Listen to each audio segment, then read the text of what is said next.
Dijimos que la forma normal de la terminación del proceso es una sentencia.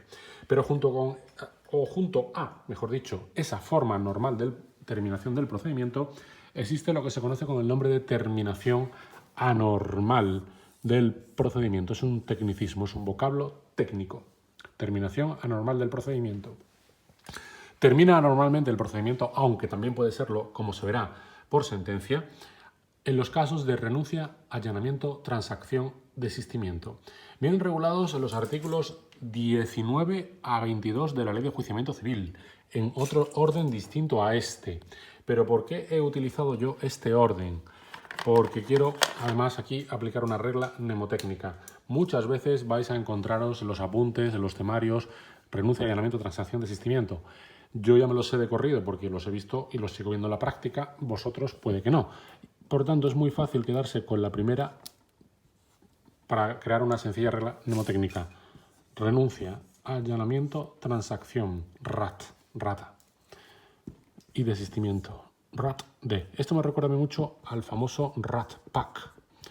Aquella cuadrilla, recordaréis la película de Ocean's 11, no la vieja, sino la más vieja aún, de Frank Sinatra, Sammy Davis Jr., también salía Dean Martin, en la última ya intervinieron Brad Pitt, George Clooney.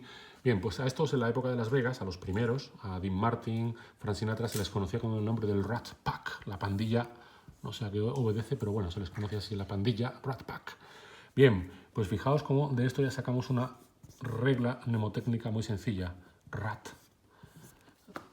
Renuncia, allanamiento, transacción, desistimiento. Bien, regla mnemotécnica aparte, entramos ya en materia con cada una. Comenzamos, como decía, con la renuncia. Vienen en otro orden en la Ley de Enjuiciamiento Civil, insisto, pero yo lo hago en este para facilitar la exposición y para facilitar el aprendizaje de la regla mnemotécnica. Comenzamos con la renuncia. La renuncia se trata de una declaración de voluntad unilateral realizada por el demandante, y esto es importante, es un acto, conducta procesal del demandante, que ha de ser expresa, por tanto tácita, por tanto inequívoca, no puede nunca inferirse ni interpretarse, sino que debe ser concluyente, de tener por abandonado el derecho o el proceso. Realmente la renuncia se utiliza como término procesal, como concepto jurídico en numerosas ocasiones en los textos legales. Por ejemplo, se refiere a ella al artículo 6.2 del, esto está mal dicho, el apartado segundo del artículo 6 del Código Civil, ¿vale? Simplificando el 6.2, pero es más correcto decir el apartado segundo del artículo 6 del Código Civil se refiere a la renuncia, cuando dice que solo será válida cuando no contraría el interés, el orden público, ni perjudique a tercero. En concreto dice que la renuncia de los derechos a la ley reconocida, la exclusión voluntaria de la ley aplicable y la renuncia a los derechos en ella reconocidos, solo será posible cuando no contraría el interés, el orden público, ni perjudique a tercero. Diciéndolo de corrido me sale mejor. Apartado segundo del artículo 6. Es decir, el artículo establece límites a esta renuncia. Pero como decía, desde el punto de vista procesal también se refiere a ella el apartado primero del artículo 20 de la Ley de Enjuiciamiento Civil. En términos vulgares y usuales, para que me entendáis, significa hacer una dejación, hacer una renuncia, como su nombre indica, al derecho que se reclama o bien en sí al proceso. Imaginemos la pretensión que tiene Luke Skywalker de demandar a su padre, Darth Vader, 200.000 eurillos en concepto de los alimentos que le debe por la pensión de alimentos, ya que, pese a haber dicho yo soy tu padre, jamás se ha hecho cargo de él. Entonces viene Luke Skywalker y dice, te reclamo 200.000 euros, papá Darth. Si dice Luke Skywalker de forma expresa y terminante, renuncio a reclamar los 200.000 euros, tenemos una renuncia.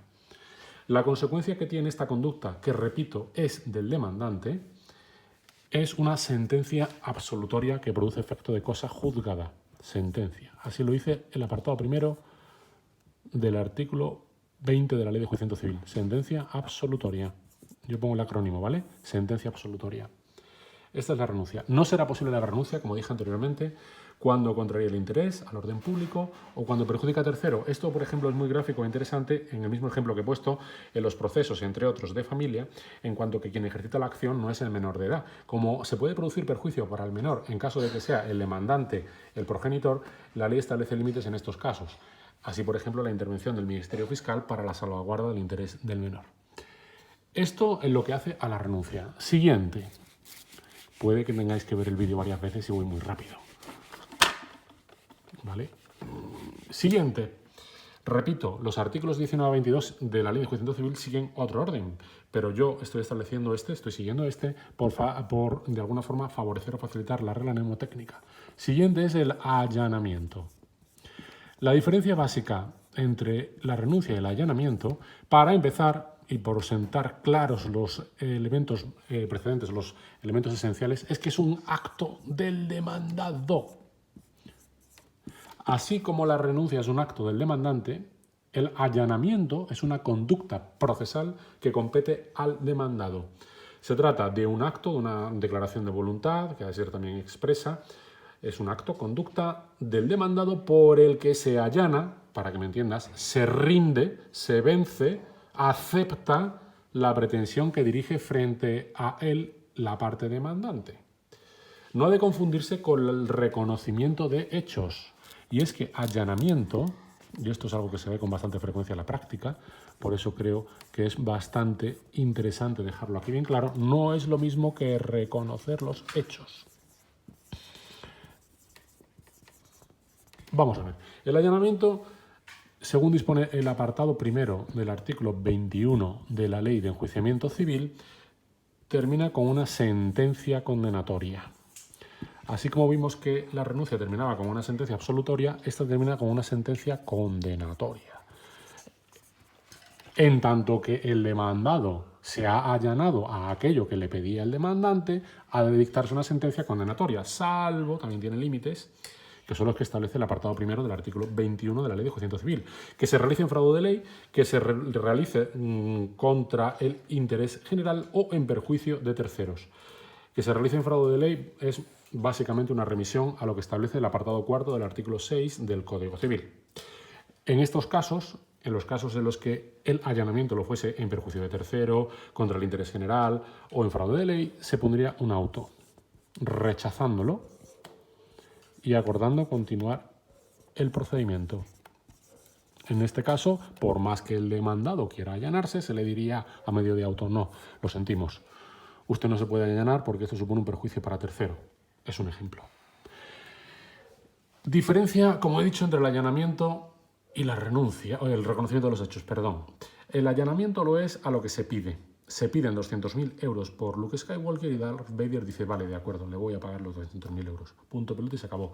Apartado primero artículo 21, se pone una sentencia condenatoria. Se condena al señor Darth Vader a abonar a Luke Skywalker la cantidad de 200.000 euros. Y así termina, sin más. Ahí termina el procedimiento. Ahora bien, es diferente que Darth Vader diga, no me allano, pero reconozco que soy su padre. Puede parecer muy semejante, pero no lo es. Puesto que cabe la posibilidad de que reconozca que es su padre, reconozca que jamás se ha hecho cargo de él, reconozca que ha pasado de él, pero diga que 200.000 euros son muchos, que a lo mejor los alimentos que se han devengado durante todos esos años solo llegan hasta la suma de 100.000 euros.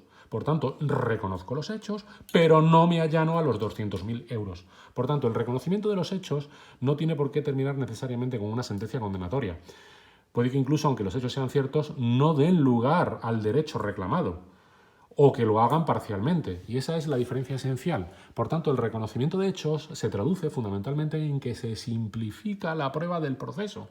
No será necesario aportar ni proponer prueba sobre los extremos sobre los que los hechos están reconocidos. Esa es la diferencia esencial entre uno y otro. Continuamos. Acordaos. No estoy siguiendo el orden del artículo o de los artículos 19 a 22 de la Ley de Enjuiciamiento Civil. Estoy siguiendo otro orden con la finalidad de facilitar la regla mnemotécnica. El siguiente sería RAT, transacción. Transacción. Aquí no he dado ni una. Estoy más preocupado por el tiempo de la exposición, igual que los exámenes. porque es que luego YouTube me pone límites, no digamos Instagram, que por eso estoy haciendo esto en YouTube.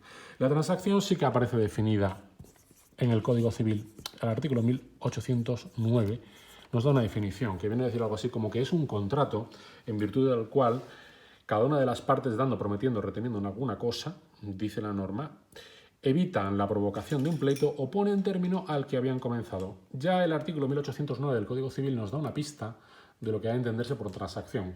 Para empezar, la define como un negocio jurídico, y ya sabéis que los negocios jurídicos implican la intervención de dos partes, los contratantes. Ello implica, por tanto, que se trata, desde el punto de vista procesal, de un acto o una conducta que incumbe tanto al demandante como al demandado, y ello ya lo diferencia esencialmente de los que hemos visto antes, la renuncia y el allanamiento, que bien eran conducta del demandante o del demandado. En este caso, intervienen las dos partes. ¿Por qué? Pues porque es un negocio en el que llegan a un acuerdo y ponen fin al proceso o bien evitan el proceso.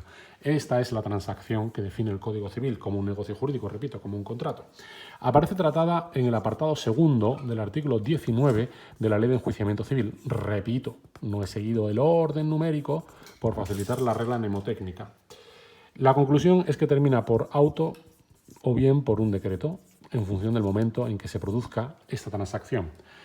La transacción puede tener lugar bien antes del proceso y en tal caso tiene lugar ante el letrado de la Administración de Justicia o bien puede producirse en función del tipo de orden jurisdiccional ante el juez, en cuyo caso termina por un auto. Implica homologar. En la medida en que las partes han llegado a un acuerdo, lo que se hace es convalidarlo. La terminología jurídica que se emplea para esa convalidación es homologación. Así lo exige el apartado segundo del artículo 19. Ahora bien, los límites vendrán dados igualmente por los mismos que se establecen en el apartado primero del artículo 19 de la Ley de Enjuiciamiento Civil. Además, da lugar a un título ejecutable. Esto es importante. Si alguna de las partes no se aviene voluntariamente a cumplir el acuerdo, luego se puede presentar una demanda de ejecución y se puede despachar ejecución con un título como el de la homologación de una transacción. Imaginemos que dicen Luke y Darth Vader, ¿estamos de acuerdo? Sí. Nos vamos a poner de acuerdo, no queremos juicios. Es verdad que no voy a reclamar 200.000 euros, me voy a quedar solo con la mitad de lo que reclamaba. Y dice Darth Vader, pues a mí me parece estupendo, yo también estoy conforme. Pagamos 100.000, es decir, la mitad en concepto de alimentos, y nos ahorramos el juicio. ¿Para qué traer aquí a testigos? ¿Para qué traer a Han Solo, a Chewbacca y compañía? Y entonces alcanzamos un acuerdo, transacción, que se homologa posteriormente. Y por último tenemos el desistimiento. El desistimiento es nuevamente una conducta procesal que compete al demandante, como ha pasado con la renuncia. Y esto lo diferencia, por tanto, de los otros, que lo son del demandado o lo son conjuntos. El desistimiento lo es de la acción. La acción entendido como derecho subjetivo que da lugar a un procedimiento para recabar la tutela. Si lo queréis, puede ser al proceso. La diferencia entre el desistir y renunciar es crucial. A veces se confunden en la práctica. Mientras que la renuncia lo es al derecho esencialmente, o es decir, a la acción, al derecho subjetivo, entendido en este sentido, aquí quizás, para evitar equívocos, voy a tachar esto. Venga. El desistimiento lo es del proceso. Es decir, yo quiero seguir teniendo la posibilidad de demandar a Darth Vader en el futuro, pero no quiero hacerlo ahora. Por tanto, desisto del procedimiento. No renuncio a mi derecho, sino que desisto de seguir hoy, aquí y ahora, el juicio contra Darth Vader, pero podré hacerlo en el futuro. Esta es la diferencia fundamental entre la renuncia del derecho y el desistimiento del proceso, que aun siendo dos actos o conductas que son de la parte demandante, que competen al demandante, sin embargo se traducen en una consecuencia jurídica totalmente distinta. A ella se refiere el apartado tercero de la Ley de Enjuiciamiento Civil. Y esta es la diferencia esencial. Termina con un decreto del LAG teniendo a la parte demandante por desistida. Ahora bien, esto da lugar a un sobreseimiento posterior del procedimiento, pero no implica o no excluye que no pueda volver a presentarse la demanda, algo que no cabría hacer en el caso en el que se renunciase al derecho o se renunciase directamente al procedimiento. En este caso no se ha renunciado al procedimiento, sino que se ha desistido de él. De ahí la diferencia esencial entre la renuncia y el desistimiento. Muchísimas gracias por vuestra atención. Terminamos aquí este vídeo.